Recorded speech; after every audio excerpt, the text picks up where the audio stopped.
May I first ask you about this very interesting study you've got looking at a prospective trial of endocrine therapy alone. Now, this is a very big study as well, 10,000 patients. Endocrine therapy alone in patients with ER-positive, HER2-negative and node-negative breast cancer. What were you trying to prove there? What were you putting to the test? So this was a study where we were looking at a genomic test, so a way to look at gene expression in breast cancers. And this genomic test is a test that we've been using in practice, but this is the first study that we've done prospectively, so going forward and looking at whether this test can predict if a patient's cancer is going to come back and if it's not. And what did you do in the study? So we took women who had estrogen receptor positive, node negative, early stage breast cancer, and we performed the Oncotype test, which is the genomic test that was done on this study. Then, based on the Oncotype test, some women received chemotherapy if they had a high score, and so a high risk of the cancer coming back. Some women did not receive chemotherapy if they had a low score and a low risk of their cancer coming back. And some women that were in the middle got randomized to chemotherapy versus no chemotherapy.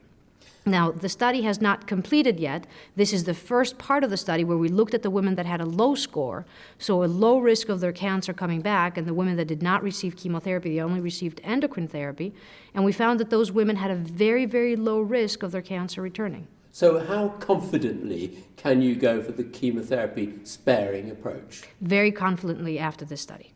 And what would you say are the clinical implications to doctors? Well, this is a pretty large group of patients. This is probably around 25 to 30% of our estrogen receptor positive patients. And so in this group, we can avoid chemotherapy altogether. Wow. And you were chairing a news conference just yesterday, and in that, Dr. Nielsen presented on the fact that in some categories of cancer, there was no benefit from adjuvant chemotherapy. Do these link together? They link together, and that's exactly what happened. This luminal A type of breast cancer, which is a more slow-growing estrogen receptor positive breast cancer, really seems to be the same type of cancer that has an Oncotype score that is low. So now you have two studies, one which is a prospective large study, which was the TAILORx study, and then another study where we looked at tissue from patients that received treatment back a long time ago.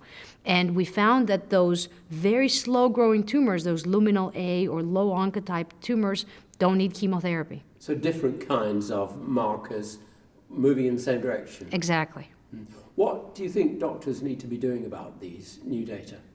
What doctors need to do is identify the women that have a low risk of recurrence, the women that have these low, slow-growing cancers, and not offer chemotherapy to their patients. And cancer becomes more individualized, cancer therapy? That's exactly what it is, and that's really where TAILORx, the name comes from. You want to tailor your treatment based on the cancer type. In TAILORx, though, you followed up for 5 years. Was that long enough? Well, we're still following patients, and this is just the first part of the presentation where we're looking at the low-risk patients. The main reason of TAILORx is to look at the intermediate-risk patient population to see if we can avoid chemotherapy in them, and that's another 25-30% of our estrogen receptor positive early stage breast cancer patients. So if we can avoid chemotherapy in them, you have around 50 or so % of estrogen receptor positive women that don't need chemotherapy. So how would you sum up the take-home message to doctors, bearing in mind that there are these different risk categories of breast cancer? Well, right now, the data that we have is for the low-risk category. We're still waiting for the data on the intermediate-risk category, and that'll probably come back in the next couple of years. So we'll be able to tell them more in the future. But at this point, low-risk patients, an Oncotype score 10 or less, women that do not seem to get a benefit from chemotherapy.